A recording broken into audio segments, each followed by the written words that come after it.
Hey guys, it's Gadi, Schwartz, and tonight we've got the very latest executive orders from President Trump that could change the future of warfare. But a lot of it is starting with changes to the Pentagon's diversity and transgender policies.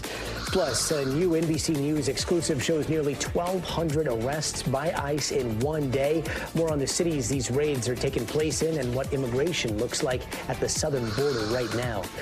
And a new Chinese AI assistant is throwing both the tech and the business world into total turmoil. The world of artificial intelligence was upended by a Chinese company that claims to have a solution to the colossal toll that NVIDIA exacts on anyone who wants a piece of the AI action. They are already calling DeepSeek the AI equivalent of Sputnik. So what do you need to know about this thing? We're going to break it all down. And those are just some of the stories we are following. There is so much more to unpack tonight. So let's get going, because this is Stay Tuned Now.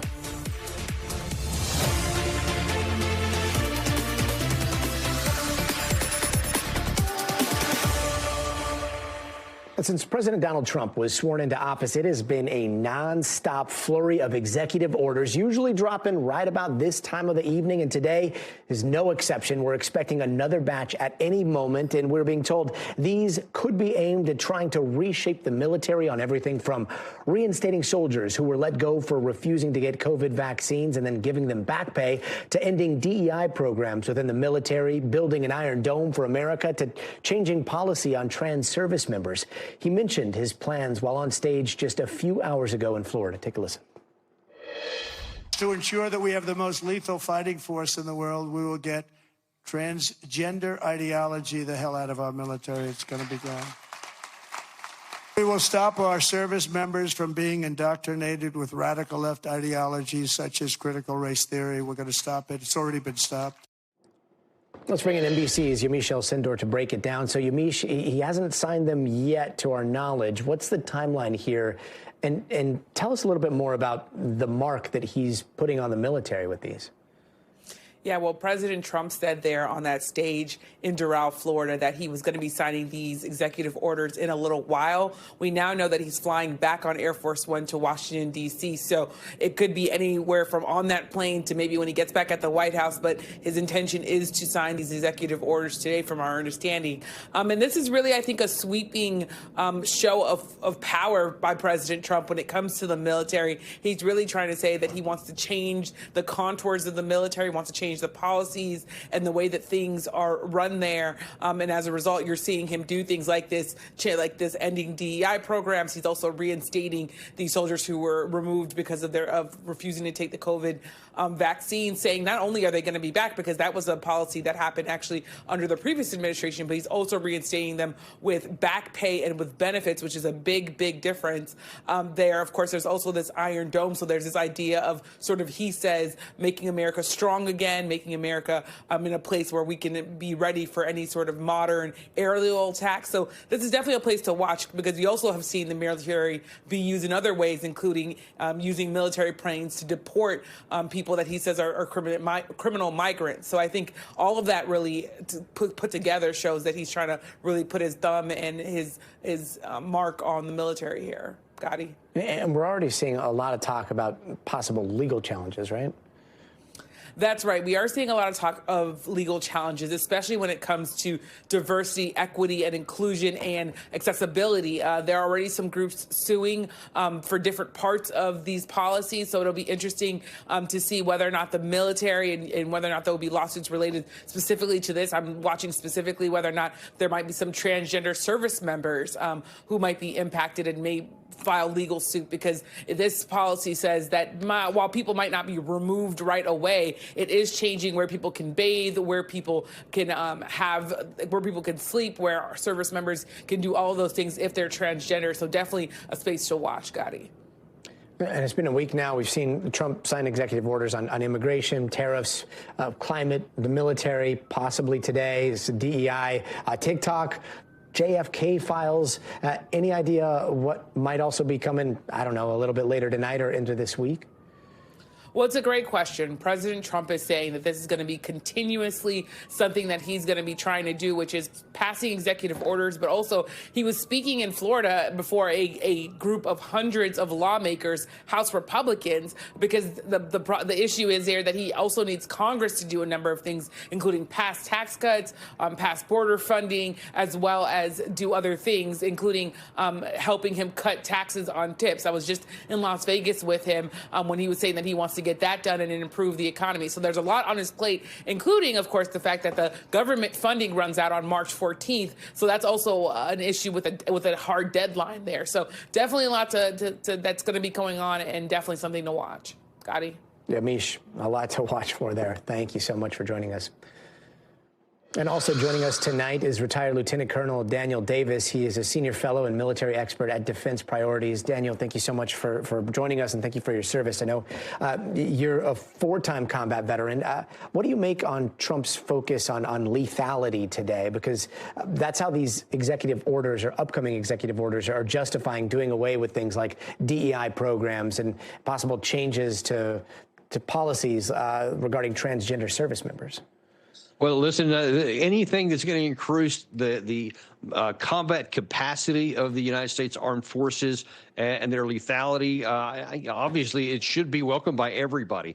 There's always been this issue of, do you want to bring in social engineering kinds of things, or even things that are trending in the civilian world into the military. And so, and I've always been of the opinion that there's room for some of that, because, I mean, we do come from the culture at large.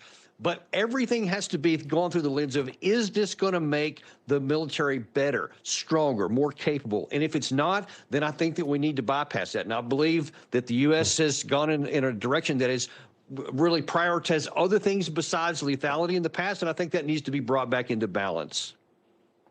We've seen a lot of disruption to our military industrial complex over the last few years. We've also seen our adversaries focusing on asymmetric warfare, like building cheap weapons at scale. I see the drone there behind you. And all of that is to overwhelm our expensive, exquisite systems that we are so used to seeing, right? How do you see all of that changing going forward? Yeah, listen, and I hope that's a part of the reform and the increasing capacity that the new Secretary of Defense Hegseth said he wants to bring to the table, because that is a huge issue. The Iron Dome and all that, bringing in, I'm for that too, because if anything, this war has shown, the Russia-Ukraine war, of the absolute centrality of air defenses and how crucial it is to the warfighter. The other thing that shows, and I think that just based on my combat experience in mechanized warfare with the United States, is that we have to change our warfare doctrine quite a bit to bring it up to scale with what's happening, because you are absolutely right. Some of these cheap drones and other kinds of weapons that are easy to get through and easy to saturate an area, if you don't have the way to knock them out, to use electronic warfare to defeat them, or to have other aerial drones defeat aerial drones, if that's not a big part of what you're doing, then we could be behind the 8 ball on a future battlefield. So that is very important. Yeah, I'm so glad you brought up the Iron Dome. I mean, the biggest threat to the U.S., at least in my eyes, is ICBMs. And our track record for shooting down potential ICBMs, at least up until a few years ago, has not been pretty at all. What would a U.S. Iron Dome be capable of here, and how do ICBMs factor into that? Well, now a lot of the components and the technology behind the Israeli Iron Dome came from the United States. We've been very instrumental in doing that too. And a lot of these attacks from Iran, the two of the attacks over the last year in response to Israeli actions, really kind of highlighted that there are some limitations to this Iron Dome. It's not as ironclad, so to speak, as what's claimed. It got a lot of the slower and older weapons, but these newer ones, like some of the hypersonic missiles, even some of the regular medium-range ballistic missiles, got through that system. So it's not foolproof, and we need to do a lot more technology development, because we're more vulnerable, I think, than some believe. There's technology, and then there's also revving up the manufacturing base if things are going to be done at scale, especially cheaper, right? Do you think that we have that in place here in the United States?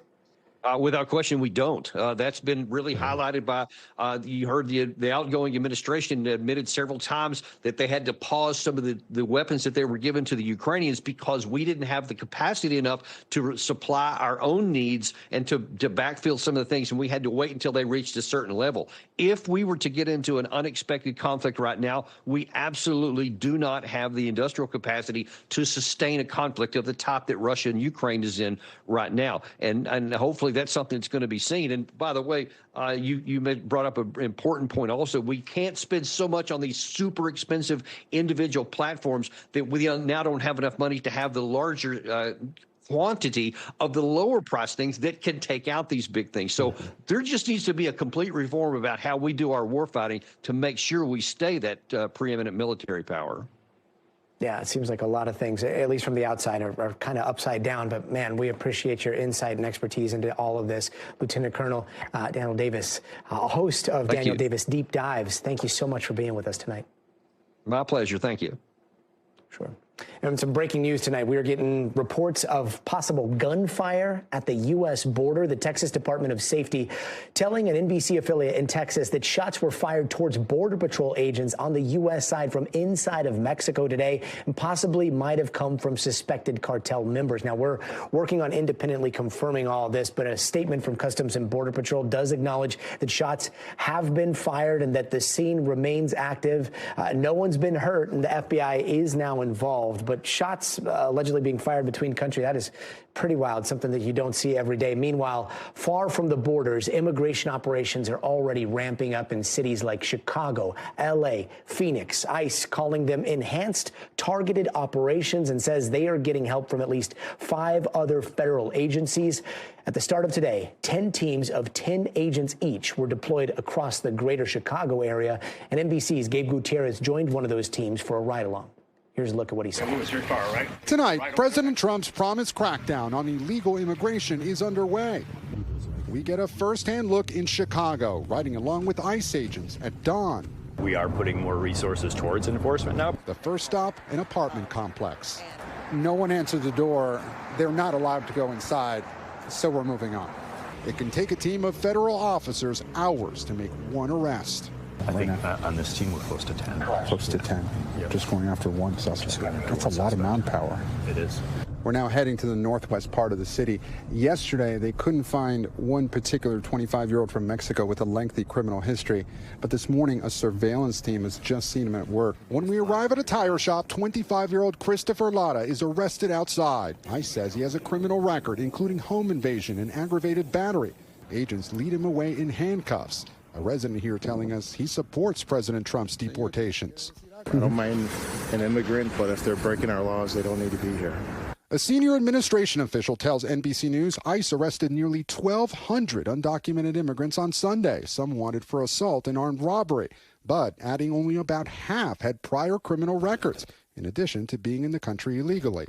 Do you expect collateral arrests in these operations? Yeah, I definitely expect it to happen. I mean, we have the laws on the books and our officers are out there. Overnight, the president's mass deportation plan leading to a showdown with Colombia after that country's president abruptly turned away 2 U.S. military aircraft with deportees, saying a migrant is not a criminal and should be treated with the dignity a human being deserves. Trump quickly threatening the country with a 25% tariff on all Colombian goods. The country's president backed down, according to the White House, agreeing to all of President Trump's terms, including the unrestricted acceptance of migrants. Back near Chicago, this woman is devastated because her father was arrested this morning. It breaks my heart, she says. And at an ICE processing center, there's Christopher Lara, the man we saw arrested earlier. He denies the charges against him. I went to school my whole life here, from preschool all the way to my senior year. Facing possible deportation to Mexico, he also says he'd leave behind a 5-year-old daughter. He does have serious charges and convictions. So I understand he has a daughter, and that's unfortunate, but we still have a job to do, and we still have to follow the law.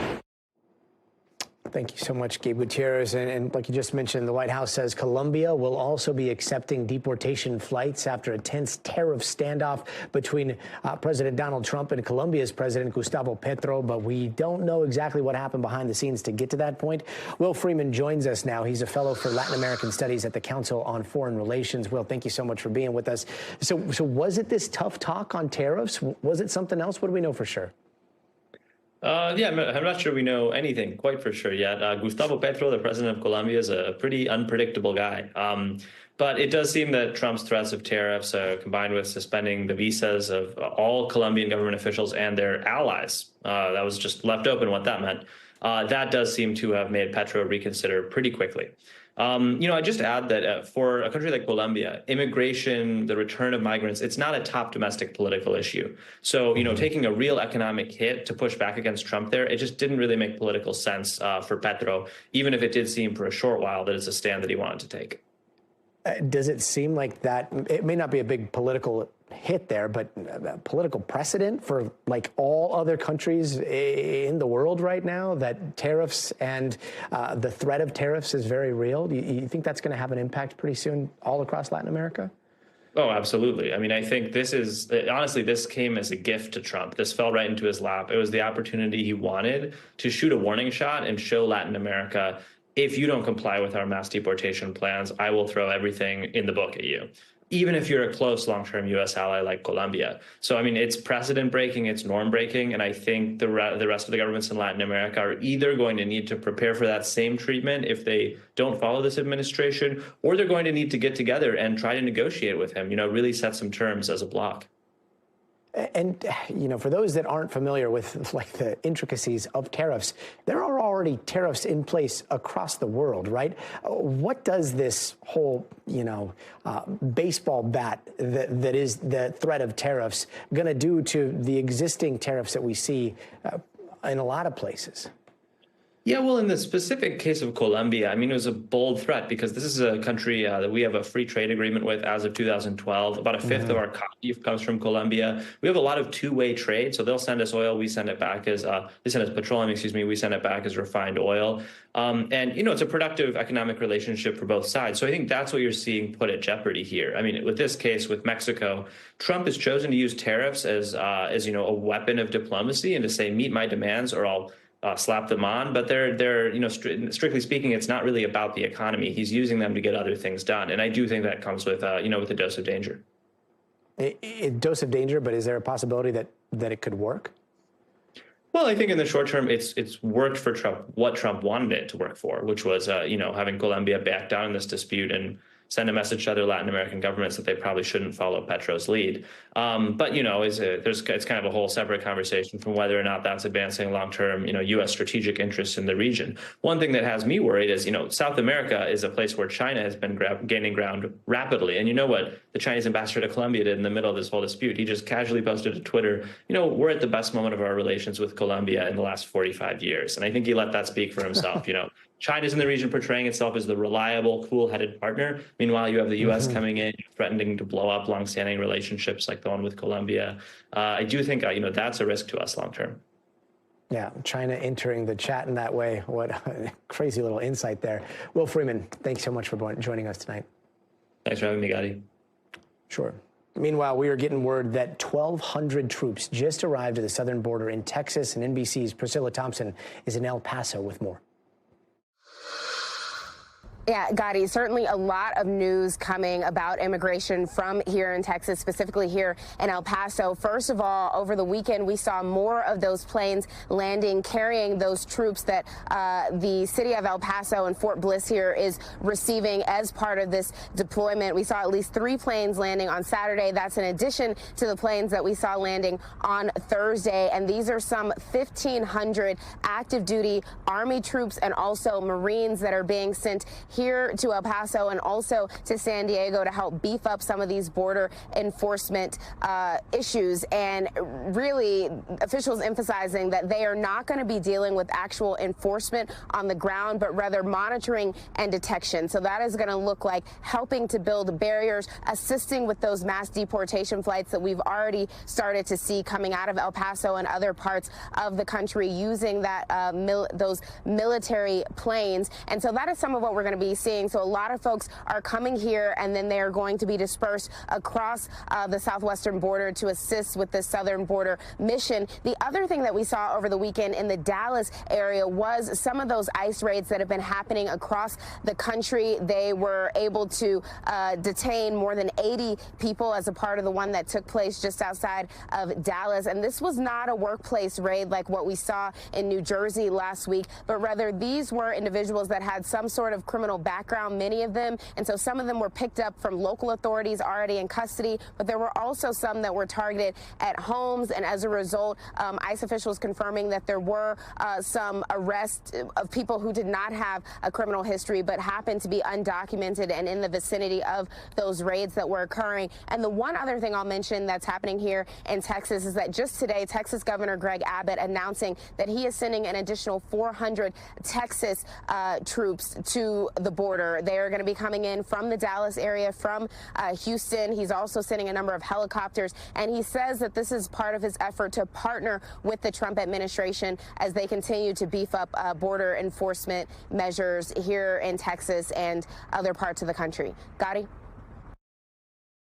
And remember at the end of last year, the absolute obsession with all those mysterious drone sightings? Well, new president, and guess what? They are back. Reports in the Northeast have surged once again after the FAA lifted its temporary flight restrictions on January 19th. Now, all of this is very weird timing, right? Coincidence? Who knows? But you'd hope someone at the White House does, especially after we saw on the first night Trump took office, him stopping mid-answer and telling his chief of staff to get on those drones stat. Trump, at some point will you use your powers of the presidency to tell Americans who are concerned about drones? Yeah. A few weeks ago, Yeah. what exactly I will. happened? I would like to find out what it is and tell the people. And can you commit to some kind of... In fact, I'd like to do that. Could we find out what that was, Susie? Okay. Yeah, why don't we find out immediately? All right, that was January 20th. So let's bring in Sam Brock, who's now been following these new sightings. So Sam, President was promising answers January 20th. Now we are days away from that. What's the word today? Yeah, first of all, can I just say how amazing that was when he says, hey, Susie, can we find out what's going on there? As if Susie is going to figure out what's been going on since really November 20th, right? We've seen thousands of reports. No one has been able to answer that very question.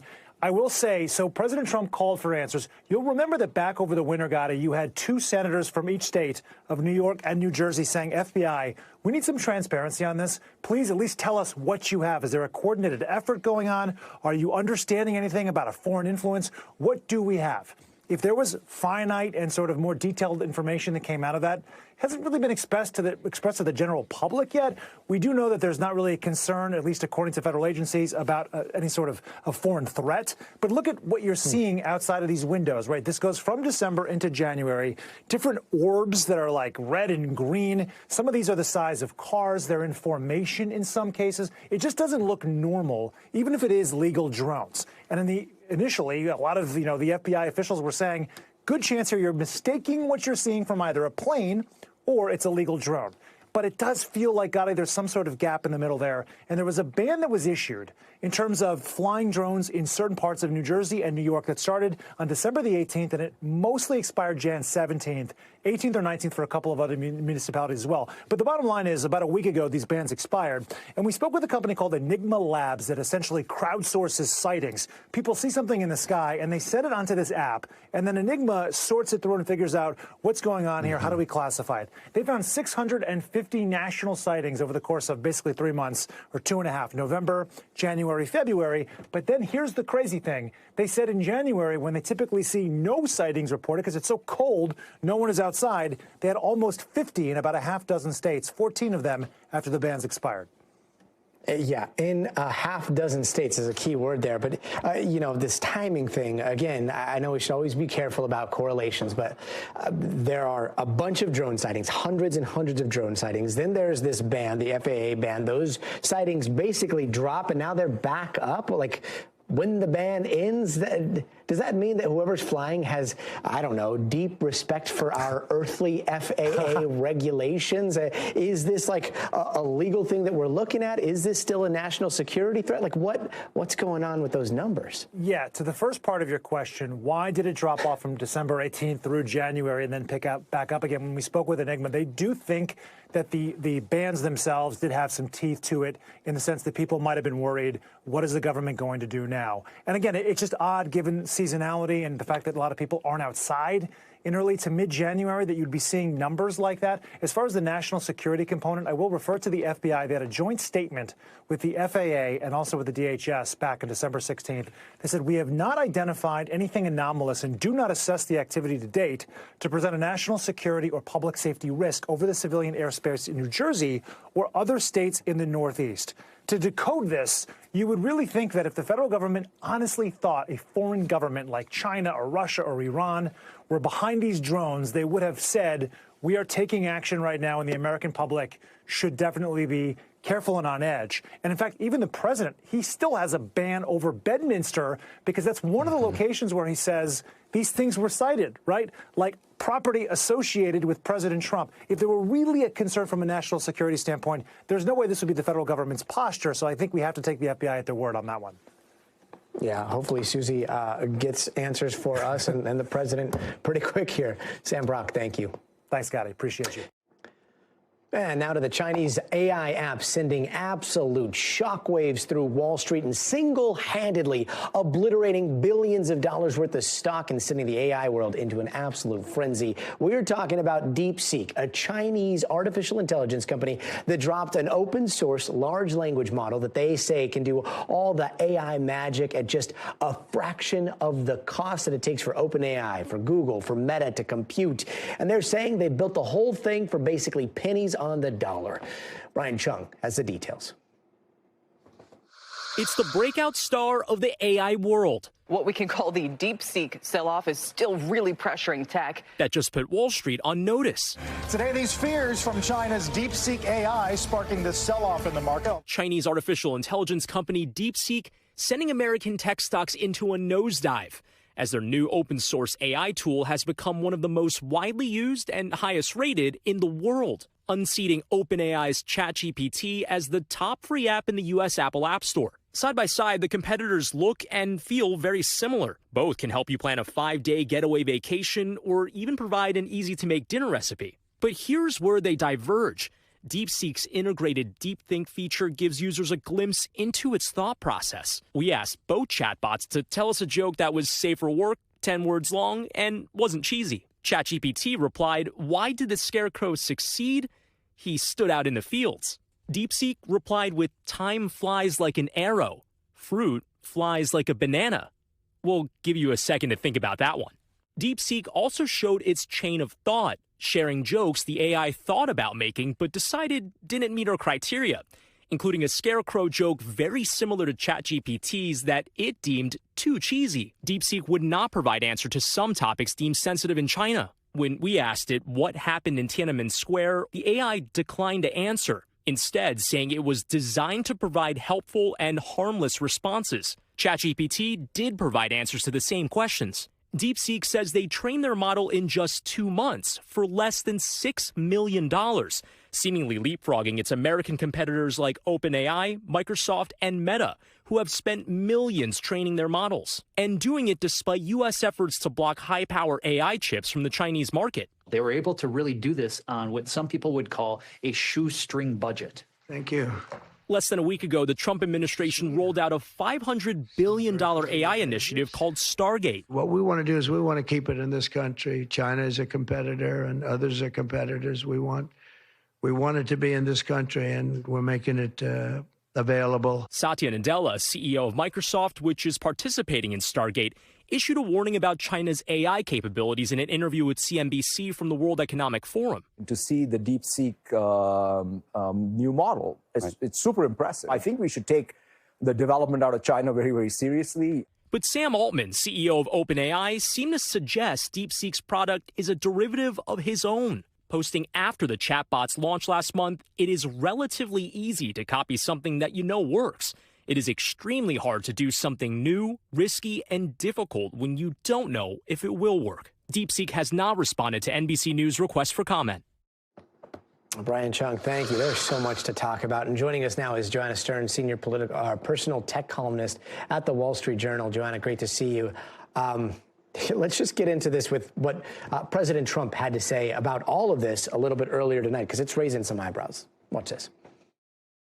The release of DeepSeek AI from a Chinese company should be a wake-up call for our industries that we need to be laser focused on competing to win, because we have the greatest scientists in the world. Even Chinese leadership told me that. They said, you have the most brilliant scientists in the world. And this is very unusual when you hear a DeepSeek, when you hear somebody come up with something. We always have the ideas. We're always first. So I would say that's a positive. That could be very much a positive development. So instead of spending billions and billions, you'll spend less and you'll come up with, hopefully, the same solution.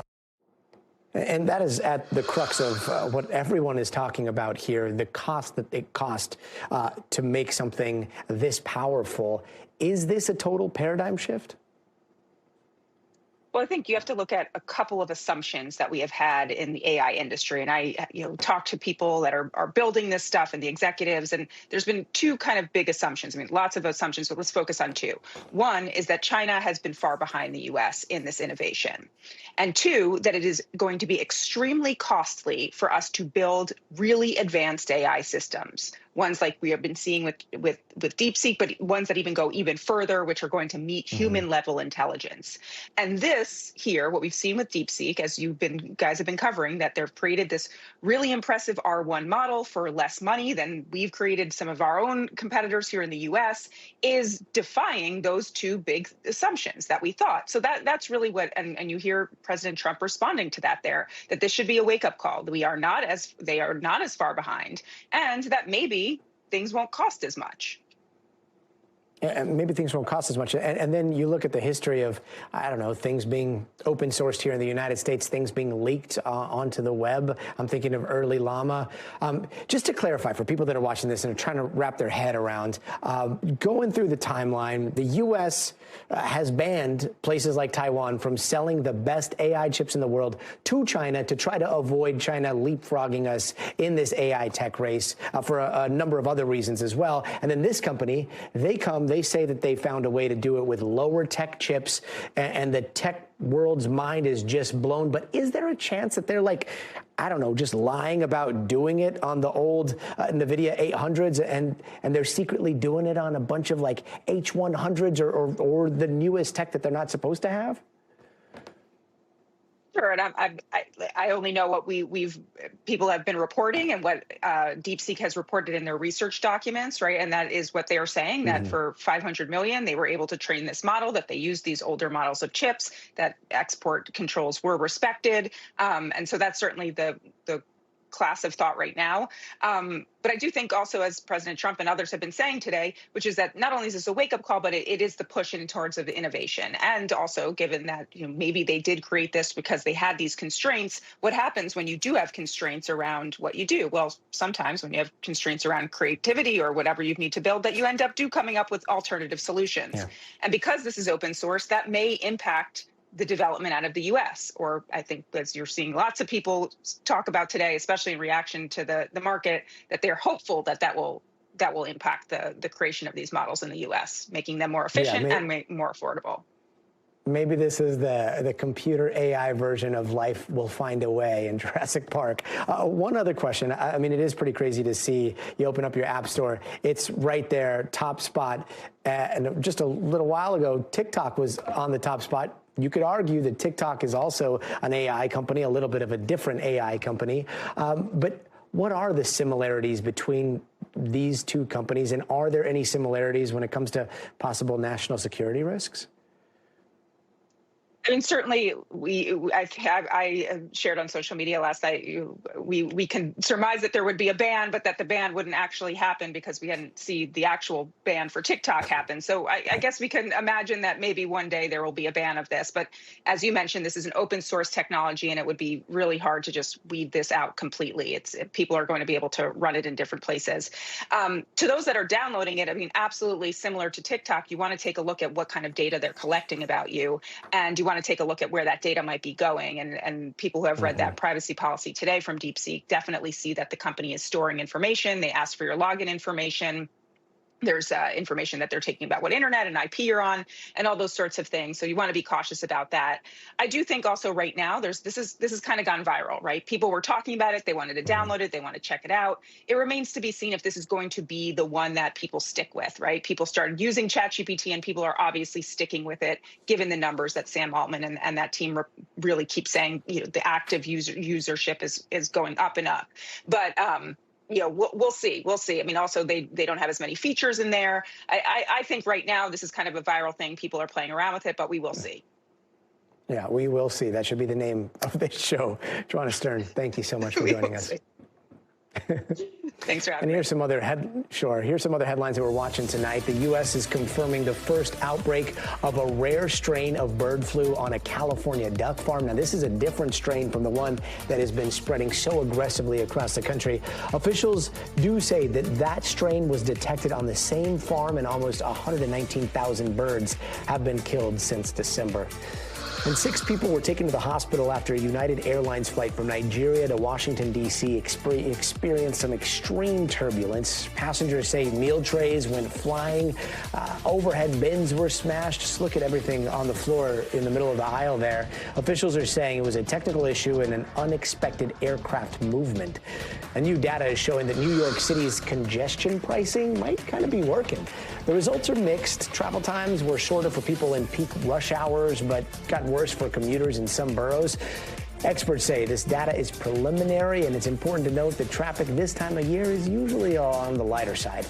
And over the weekend, House Speaker Mike Johnson invited President Trump to deliver an address to both chambers of Congress. And in a letter, Johnson asked the president to share his America First vision for the future. And if accepted, that speech will take place on March 4th.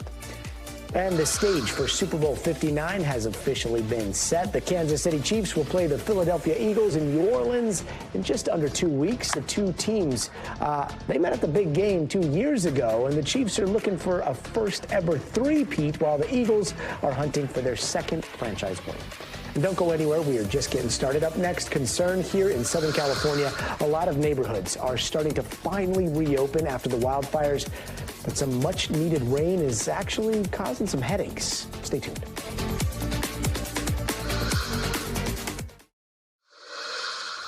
Hey, welcome back. After weeks of wildfire devastation and anxiety over whether our phones would just randomly sound that alarm that we needed to evacuate, we finally got some rain here in Southern California, and that's pretty much put out the Palisades and the Eaton fires. Both right now are almost completely contained, and today all evacuation orders have been lifted, allowing people to go back to their homes or, unfortunately, to go back to whatever was left if their house is burned. But that rain did bring some flooding and mudslides in some areas. NBC's Liz Kreutz joins us now from the Pacific Palisades. Liz, we were once again bracing for some worst-case scenarios this weekend, but how did things play out there? Yeah, we're used to worst-case scenarios these days. Doesn't it seem like that way, Gadi? And thankfully, in this case, it didn't end up that way. We had a little bit of rain, which was so needed. It was the first significant rainfall in this area in, some 8 months. So really good news in the end that we did get that rain, and good news that it didn't get to be so much that it created issues about mudslides or landslides. We did see that they were very prepared. You can see here all around the neighborhoods here in the Pacific Palisades, these barriers have been set up. They were set up in the days leading up to the rainstorm over the weekend. All of this was to try to prevent toxic debris from making its way into the waterways and into the ocean. We saw a few little landslides here and there and some issues with mud blocking some roads, but nothing really significant. So ultimately, we averted any major issues, which was some good news, Gadi. Yeah, we'll take all the good news we can get. And after so much frustration, it looks like everyone affected has been allowed back into those zones. Of course, now there's the question of how fast they can start cleaning up and rebuilding, which kicked off those tense moments last week when we saw Trump pushing local leaders to try to speed things up. What's the latest with that timeline?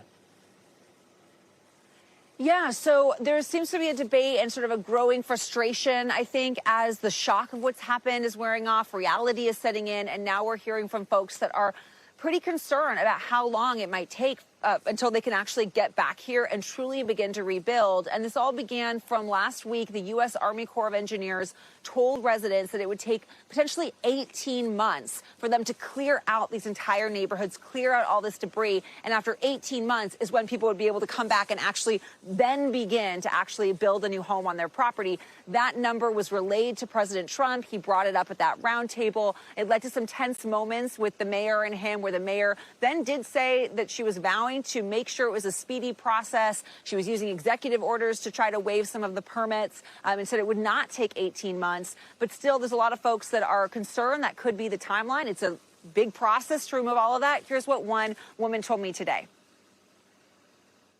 It's not feasible. How are people going to live in that timeline?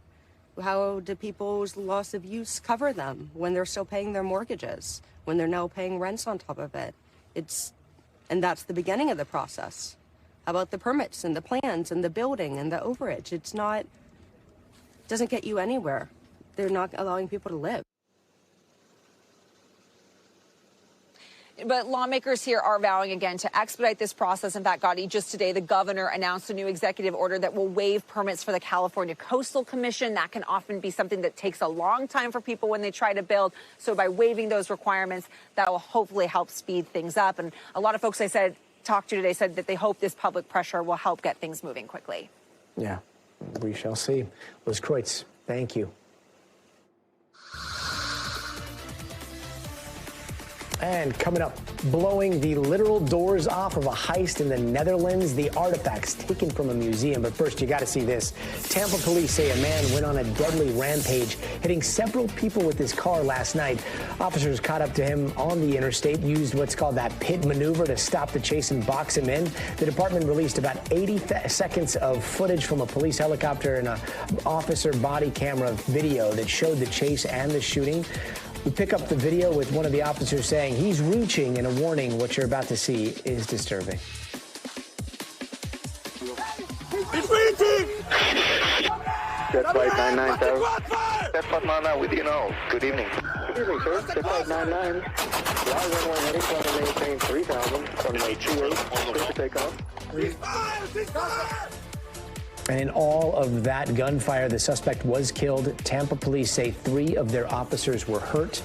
We'll be right back. Hey, welcome back. The ceasefire agreement between Israel and Hamas held through the weekend. Several more hostages are set to be released this week, but this comes with some unsettling reports that several of those scheduled to be released during this phase are already dead. NBC's Raf Sanchez has more. Tonight for Israel, hope and fear side by side.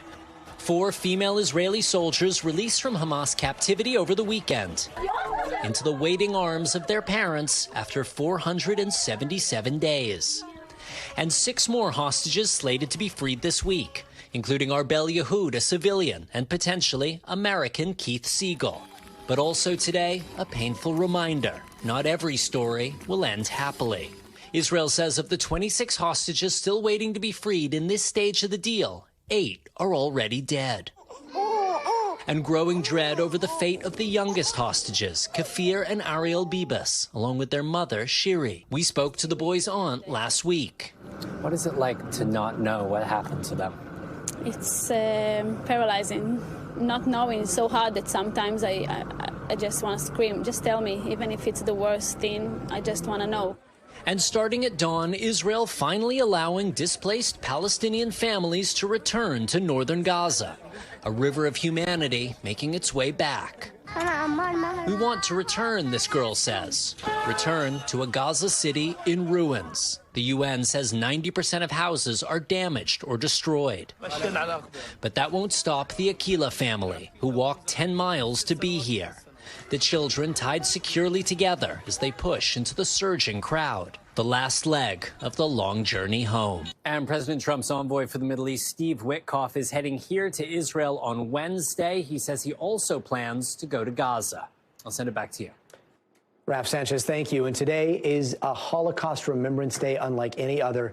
Dozens of survivors returning to the sites of the Auschwitz concentration camp exactly 80 years after its liberation. They honored the 6 million Jewish people and countless others murdered by the Nazis. More than 1 million lives lost at Auschwitz alone. NBC's Jesse Kirsch was there. The world may never see another moment like this. Eyewitnesses to genocide returning 8 decades after they were liberated. Eva Umlauf was too young to remember, but Nazi Germany's unspeakable horrors are embedded in her skin. She was tattooed before her 2nd birthday. You are just a number, but this number is not only on the skin, that is deep.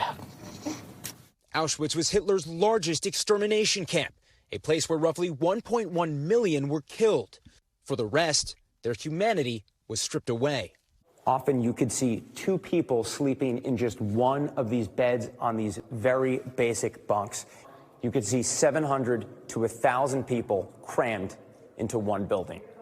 Almost all of those murdered were Jews, most sent immediately to the gas chambers. I held on tightly to my mother's hand in the dark cattle car for countless hours, while the cries and the prayers of so many desperate women permeated my soul and haunt me to this day. Tova Friedman arrived here when she was 5. At one point, her mother hid her among corpses so she wouldn't be killed. I recall thinking, I will never let them know how much they are hurting me. The Nazis tried to hide proof of their crimes, but the evidence is still here. Piles of shoes, glasses, suitcases. These survivors speaking at a time when anti-Semitism is surging. In 2018, 58% of Americans thought something like the Holocaust could happen again. Today, 76% think it's a possibility. We will never, ever allow history to repeat itself. Jesse Kirsch, NBC News, Brzezinka, Poland. Jesse Kirsch, thank you. Let's take a quick look at some other stories that are trending around the world. We might be getting some answers about that deadly South Korea airline jet crash. It turns out duck DNA was found in both engines. That's word from a preliminary report out today. But that report did not point out why the plane hit the ground without its landing gear deployed, nor did it say why the plane's black boxes stopped recording in the final few minutes of that flight. When the plane lost control, it skidded on its belly and slammed into a nearby concrete wall.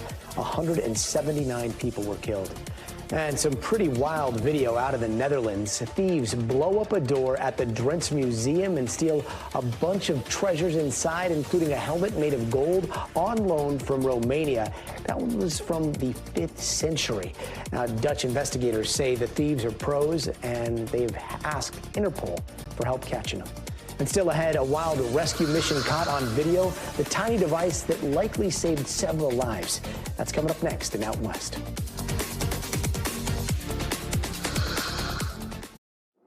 Hey, welcome back. And here's some of the stories happening out west that we're following right now. President Trump making a move to get around some California water policies. The executive order aims to make sure there are enough water resources in Southern California to fight any new wildfires. Now, that order calls the current policies, quote, disastrous. In a deadly accident at a Colorado high school track and field meet, a hammer weight was thrown into the crowd instead of the field. First responders at the event rushed into the stands, but they could not save the man who was hit. He's been identified as the dad of one of the competitors. And a group of skiers up in Washington are pretty thankful for their Apple Watches. An SOS alert sent from one of them triggered a rescue mission, and one of those skiers fell about 1,000 feet and seriously hurt his leg. All 3 people are expected to be okay. Before we go, it is time for the future of everything. AI was all the rage at CES this year. Our Brian Chung got to see it all up close and personal. He is taking us through it. That's coming up next. Oh, I feel that. Wow, that's actually a lot of resistance.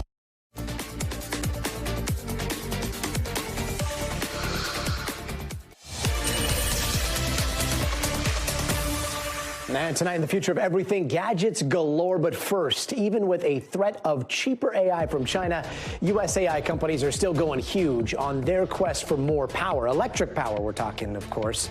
Meta CEO Mark Zuckerberg says they are building their new data center in Louisiana. This thing is going to be massive, like almost the size of Manhattan that you're seeing right there. Massive. It's going to power Meta's new AI model Llama 4, which is supposed to launch later this year. Now, the cost of that project, about $10 billion. Meanwhile, here's a look at what could be part of that $500 billion Stargate venture that Trump and Sam Altman were talking about. It's already going up there in Texas that you see. It's not quite as big as Meta's, but it's about the size of Central Park.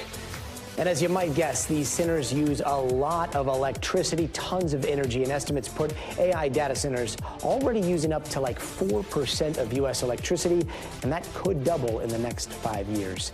And if you're a techie like me, you know all about the Consumer Electronics Show in Vegas, and this year was an absolute banger. It kind of got buried by all the crazy news we've been seeing recently, so fortunately, we did send fellow techie Brian Chung to wrap up all the highlights, and here's a look at the future we might all be living in sooner than we think. Take a look. Stay with us into the future. This is Atmos Gear, the world's first electric rollerblade. And you might want to buckle in. Oh, that does look pretty sick. Now you got the features. At the Consumer Electronics Show, there were gadgets and gizmos of all kinds. We saw smart pizza ovens that compute the perfect time and temp for your pies. So we tested hundreds and hundreds of pizzas within our test kitchen to build this proprietary algorithm. It's a pizza algorithm. It is a pizza algorithm. And smart gym machines. She's yelling at me. That can adjust resistance on the fly. Oh, I feel that. Wow, that's actually a lot of resistance. There was also a smart... This is ridiculous. Whatever this is. The NBC makeup artists are going to have a ball with this footage. You're probably catching the theme by now. Artificial intelligence making everything smarter, including, of course, robots. I'm having a blast at the CES. Of all shapes and sizes. This is Digit. This is our humanoid robot who is capable of doing autonomous work in places like warehouses, factories, manufacturing plants. From a robot that snow blows while you get to chill inside. You put it on auto schedule, it will just go out when it knows it's snowing. And the idea is that it's working through the storm. To a line of John Deere tractors and dump trucks that can drive themselves. We believe that autonomy actually solves this dilemma of not having enough labor in the locations that grow our food and produce the things that we need to be produced from a quarry. All of it made possible by smarter microchips capable of more computing power. One of the leading chip makers in the AI space is NVIDIA, which keynoted the CES event. That's why there's so many amazing things that are happening. We used GeForce to enable artificial intelligence, and now artificial intelligence is revolutionizing GeForce. Smarter chips are enabling the brains behind ambitious projects like Amazon's Zoox robotaxi. Shall we go for a ride? Let's do it. Which is gearing up for public rides later this year. It has to many times every second understand the state of the world around it, make predictions, and then plan the best trajectory. Yes, artificial intelligence is a buzzy phrase, but the Consumer Technology Association, which runs CES, says it's not dramatic to say it will be transformational. The internet was a big revolution, the computer was a big revolution, but this is almost step 3, is generative AI, and that's what we're seeing, numerous applications. An AI future meeting us here and now. I'm Brian. Can I give you a handshake? I'm not allowed to. She said, I'm sorry, I'm not allowed to move. That is so weird. Even the AI has stranger danger. Thanks so much, Brian. That's going to do it for us tonight. I'm Gadi Schwartz. We'll see you here tomorrow. But until then, stay tuned now.